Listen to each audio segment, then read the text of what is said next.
Nous sommes dans la deuxième partie. La princesse de Clèves vient d'apprendre de Madame la Dauphine que le duc de Nemours a décliné le mariage avec Élisabeth d'Angleterre en raison du fait qu'il serait amoureux d'une autre femme.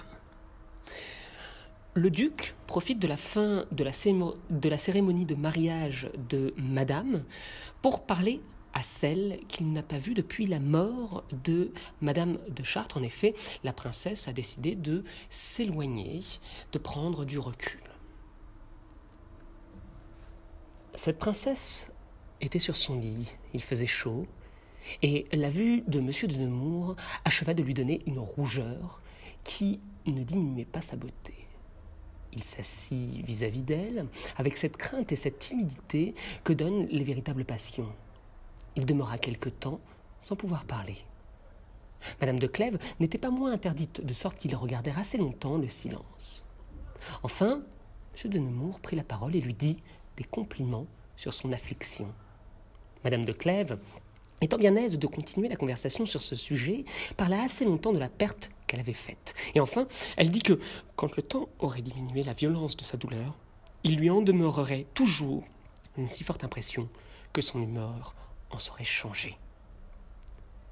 Les grandes afflictions et les passions violentes, repartit M. de Nemours, font de grands changements dans l'esprit. Et pour moi, je ne me reconnais pas depuis que je suis revenu de Flandre.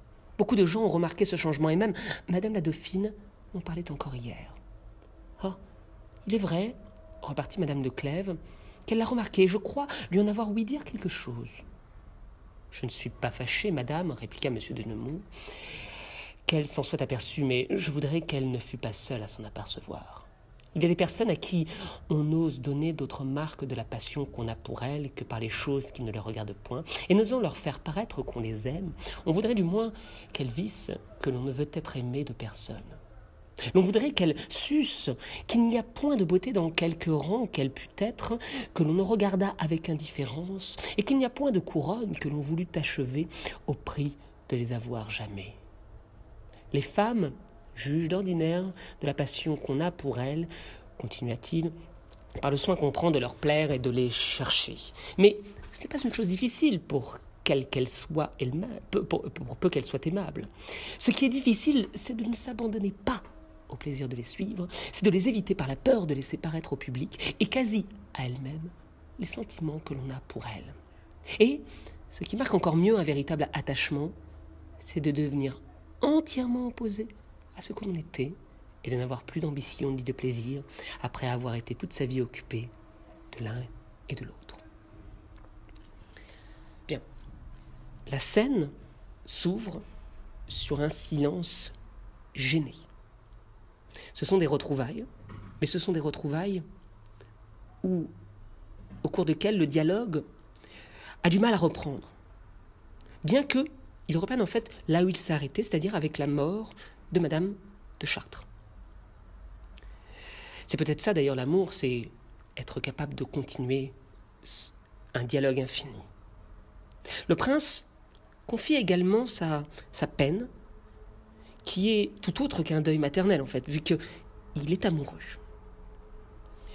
La princesse fait mine de ne rien savoir, ce qui invite le duc à tenir un propos pour le moins subtil et galant. Il explique ainsi que la vérité de l'amour est en fait à chercher dans le non-dit. C'est en fait dans ce qu'il cache à l'être aimé que ce dernier doit voir son amour. Et ainsi, on peut voir que le duc, qui fait mine de ne pas aimer ostensiblement la princesse de Clèves, eh bien, en fait, par cette négation de sa passion, il l'affirme. Aussi, le duc est-il du côté, finalement, du contrôle de soi. Aimer, selon le duc, eh bien, ce n'est pas céder seulement à la passion, c'est faire preuve également de raison.